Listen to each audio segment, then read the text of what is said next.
იაკობი იყო კაცი, კაცი კი არა ღმერთი, რომელმაც 33 მზე აანთო ყველა ქართველის თავზე. აუწონავია ბედნიერება შემოქმედისა, აუწონავია სიყვარული იმ თაობებისა, ვინც იაკობ გოგებაშვილის დედაენით იხილა სამყაროს მშვენიერება. გაიგეს ფასი სიყვარულისა, მასკაცობისა და მეგობრობისა.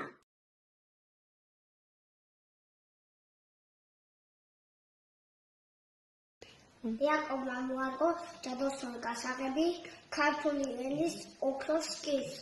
ამ გასაღებს ალია დაარქვა და ატავას ყველაზე ტკბილ სიზმარშიც თავად შეუძღვა.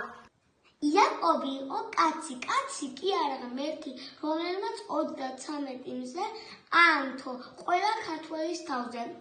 აუწონავია სიყვარული იმ თაობებისა, ვინც იაკობ გოგებაშვილის დედაენით იხილა სამყაროს მშვენიერება.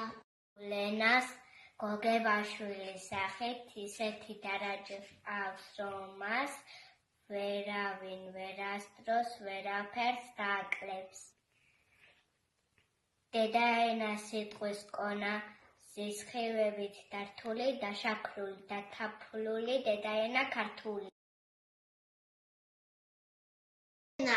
წიგნი ჩვენი დედა, ჩვენი ენა ქართული, ვარდნაბანი ფურცელი ჩვენს ყრობაში ჩართული. დედის ზუზუ მეორე, სიყვარული პირველი, ჩვენ საკვანზე შემოჯდარა გალობელი ფრინველი.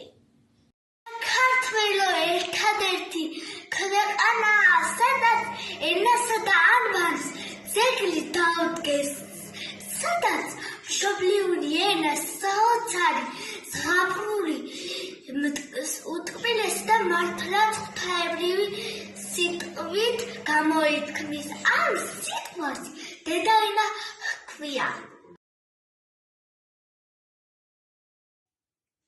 იაკობ გოგებაშვილმა ჩვენ დედაენა გვაჩუქა, წმინდა იალურჩვალა, ზესავით შემოგვაშუქა. მიყვარს ეს წიგნი ლამაზი, ბავშვებს რო ასე გვახარებს, დაგორში ნაზად ვიხუტებ, ჩვენ დედიკოსავით საყვარელს. დედა ენა სიბრძის წიგნი მოჩუქჩუქებს 9 წყარო, აი ია, აი თითი, აი მთელი სამყარო.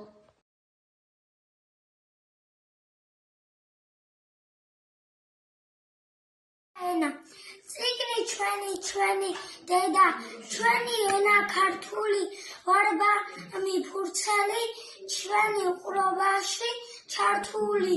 დედის ზუზუ მეორე, სიყვარული პირველი, ჩვენს აკვარში შემოჯდარი გალობელი ფრინველი. მშობლიური მთაველის, ნაბიჯ მოგვატარა მიწის ყველა მტკაველი.